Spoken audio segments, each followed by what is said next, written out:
Shalom, mari kita berdoa. Tuhan, kami mengucap syukur, berterima kasih untuk persekutuan kami pada hari ini, Tuhan.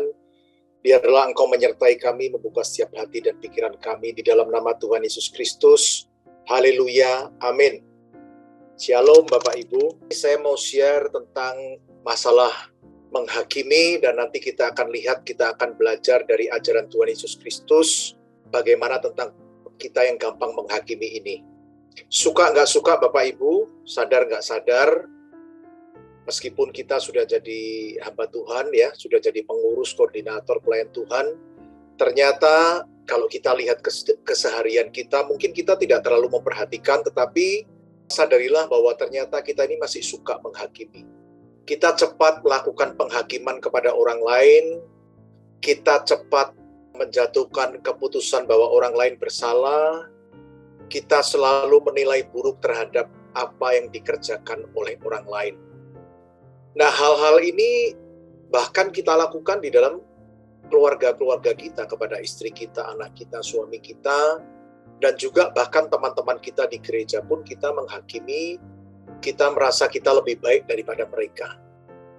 Nah, nanti kita akan lihat bagian dari Back to Jesus Teaching tentang bagaimana Alkitab sudah menilai hal itu, dan ternyata kenapa kita melakukan sering cepat menghakimi itu karena ternyata kita ini sering melihat keluar, melihat kesalahan orang lain, tanpa mau untuk melihat ke dalam diri kita sendiri atau kesalahan kita.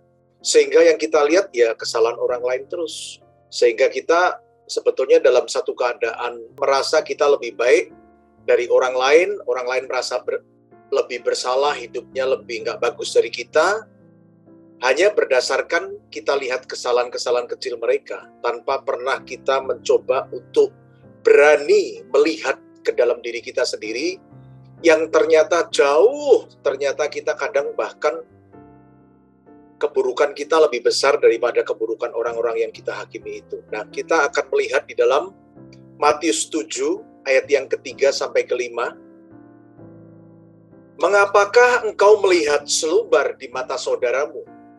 Bapak Ibu, selumbar itu berbicara serpihan kayu yang kecil, Bapak Ibu. Dan di dalam firman Tuhan ini berbicara itu melambangkan sesuatu yang kecil. Sedangkan balok itu adalah sebuah kayu yang besar ya, jadi berlawanan dengan tadi selumbar. Nah, balok itu adalah untuk menggambarkan sesuatu yang besar. Sedangkan balok di dalam matamu tidak engkau ketahui. Jadi kita ini bisa melihat sesuatu yang kecil pada orang lain, tetapi di dalam kita sesuatu yang besar kita tidak pernah tahu. Bagaimanakah engkau dapat berkata kepada saudaramu, biarlah aku mengeluarkan selumbar itu dari matamu, padahal ada balok di dalam matamu. Hai orang munafik, keluarkanlah dahulu balok dari matamu, maka engkau akan melihat dengan jelas untuk mengeluarkan selumbar itu dari mata saudaramu.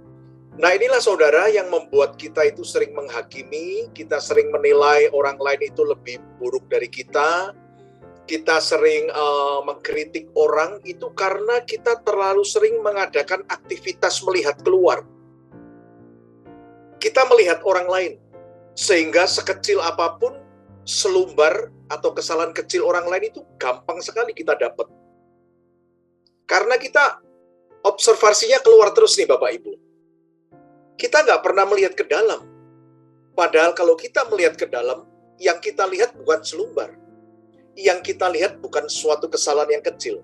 Tapi ketika Bapak Ibu kita berani untuk melihat ke dalam, yang kita lihat ternyata adalah balok. Yang ternyata adalah kesalahan kita yang lebih besar daripada kesalahan orang lain yang kita hakimi. Nah, Tuhan juga berpesan di situ, kalau kamu mau mengambil selumbar di mata saudaramu, maka sebaiknya kamu mengambil terlebih dulu balok di matamu, supaya engkau dapat melihat dengan jelas kesalahan orang lain seperti itu.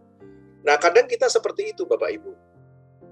Kita mulai kritik orang, karena kita merasa lebih baik daripada orang. Kenapa kita merasa lebih baik daripada orang? Apakah itu keadaan itu betul seperti itu? Enggak. Itu bukan kita benar-benar lebih baik dari orang, bukan. Karena kita hanya melihat kesalahan kecil orang, sehingga akhirnya kita merasa, itu cuman kita merasa aja kita lebih baik dari orang Bapak Ibu. Padahal sebetulnya tidak seperti itu. Kita merasa orang lain lebih berdosa, Apakah kita berarti lebih kudus dari orang lain? Enggak, karena yang kita lihat adalah yaitu tadi cuma dosa-dosa orang lain. Nah, hal-hal seperti ini Bapak Ibu, ini kalau kita terus-teruskan, ini ujungnya akan tidak baik untuk kita sendiri. Karena apa? Kalau kita hanya melihat keluar saja, melihat kesalahan orang lain, ini kita terus-menerus lakukan tanpa mau melihat ke dalam, maka kita akan merasa lebih baik daripada orang lain. Nah, itu jalan terus tuh, saudara. Itu jalan terus, akhirnya kita merasa lebih suci, lebih benar, lebih baik daripada orang lain. Dan nanti yang berbahayanya adalah ketika kita datang kepada Tuhan dengan perasaan seperti itu. Dan Alkitab juga sudah menjelaskan, kalau kita datang kepada Tuhan dengan kita merasa lebih baik daripada orang lain, maka justru kita ini tidak akan dibenarkan oleh Tuhan. Di dalam Lukas 18 dikatakan begini, dan kepada beberapa orang yang menganggap dirinya benar dan memandang rendah semua orang lain, Yesus mengatakan perumpamaan ini. Ada dua orang pergi ke bait Allah untuk berdoa. Yang seorang adalah seorang Farisi, itu mungkin untuk menggambarkan kita yang merasa benar, lebih benar dari orang lain. Dan yang orang lain adalah pemungut cukai, mungkin memang orang yang benar-benar berdosa nih saudara. Orang Farisi itu berdiri dan berdoa dalam hatinya begini. Coba saudara nanti lihat ya doanya ini ya. Ya Allah, aku mengucap syukur kepadamu karena aku tidak sama seperti semua orang lain. Nah mulai nih, dia merasa lebih baik dari orang lain. Karena selama ini kebiasaannya cuma melihat selumbar kesalahan orang lain. Bukan perampok, bukan orang lalim, bukan pejinah, dan bukan juga seperti pemungut cukai ini. Dia bahkan sudah ngomong di depan Allah dan merasa bahwa dirinya jauh lebih baik daripada pemungut cukai ini. Aku berpuasa 2 kali seminggu, aku memberikan 1/10 dari segala penghasilanku. Tetapi pemungut cukai itu berdiri jauh-jauh, bahkan ia tidak berani menengadah ke langit, melainkan ia memukul diri dan berkata, ya Allah, kasihanilah aku orang berdosa ini. Bahkan dia merasa dia tidak lebih baik dari orang lain. Dan kemudian Tuhan berkata, aku berkata kepadamu, orang ini pulang ke rumahnya sebagai orang yang dibenarkan Allah, dan orang lain itu tidak. Sebab barang siapa meninggikan diri, ia akan direndahkan, dan barang siapa merendahkan diri, ia akan ditinggikan. Jadi, ini sangat berbahaya sekali. Keadaan seperti ini, kalau kita tidak cepat sadar Bapak Ibu, kita tidak terus kita berlarut-larut, maka sudah dipastikan kita akan seperti orang Farisi ini. Selalu kita akan merasa lebih baik daripada orang lain, dan akhirnya kita datang kepada Tuhan pun dengan hati yang seperti itu. Dan saudara sudah ngerti, saudara pasti kita akan ditolak, kita tidak akan dibenarkan oleh Tuhan. Mari saudara, hari ini kurangilah kegiatan untuk melihat keluar kesalahan orang lain. Mulailah dengan kita melihat ke dalam. Karena apa? Kunci untuk kita berhenti menghakimi orang lain. Kunci untuk kita berhenti menyalahkan orang lain. Kunci untuk kita merasa lebih baik dari orang lain adalah ketika kita melihat ke dalam. Karena dengan melihat ke dalam itu, saudara akan ketemu balok. Saudara dan saya, kita akan ketemu ternyata kesalahan kita lebih besar dari orang lain. Sehingga ketika kita melihat kita ada balok, maka kita akan ngomong begini, oh iya, aku nggak lebih baik dari dia. Aku juga banyak salah dan ternyata salahku lebih besar. Aku tidak akan menilai orang lain, aku nggak akan kritik orang lain, aku tidak akan menghakimi orang lain. Lebih baik aku menghilangkan kesalahan-kesalahan balok yang ada dalam hidupku. Nah, ada sebuah firman Tuhan, Bapak Ibu, yang akan membantu kita untuk memahami hal ini, bagaimana ketika kita melihat ke dalam, kita akan berhenti untuk menghakimi orang lain. Kita akan lihat di dalam kitab Yohanes 8, ayat yang ketiga. Maka ahli-ahli Taurat dan orang-orang Farisi membawa kepadanya seorang perempuan yang kedapatan berbuat zina. Mereka menempatkan perempuan itu di tengah-tengah lalu berkata kepada Yesus, Rabi, perempuan ini tertangkap basah ketika ia sedang berbuat zina. Saudara, ini sekelompok orang ini sedang melihat keluar. Mereka sedang melihat kesalahan pada perempuan yang ditangkap berbuat zina ini. Nah, ini adalah kegiatan melihat keluar, melihat selumbar, saudara. Kita teruskan pada ayat yang kelima.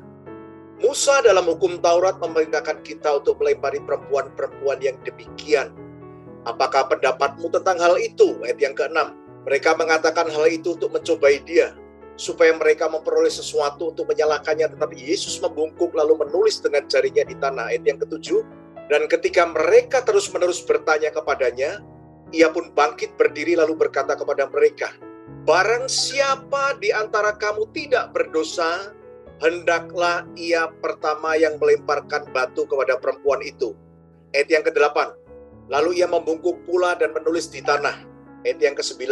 Tetapi setelah mereka mendengar perkataan itu, pergilah mereka seorang demi seorang mulai dari yang tertua.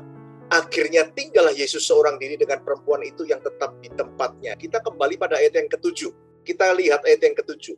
Ketika sekelompok orang itu terus-menerus menuntut Yesus untuk menghukum perempuan yang berbuat zina itu, mereka melihat kesalahan hanya kesalahan perempuan itu, maka Yesus mulai meminta mereka untuk mulai melihat ke dalam, supaya mereka semua ketemu balok itu dan berhenti untuk menghakimi. Makanya dia ngomong begini, dan ketika mereka terus-menerus bertanya kepadanya, ia pun bangkit berdiri lalu berkata kepada mereka, barang siapa di antara kamu tidak berdosa, ini adalah satu ajakan untuk semua orang itu melihat kembali ke dalam hidupnya sendiri, apakah mereka berdosa atau tidak.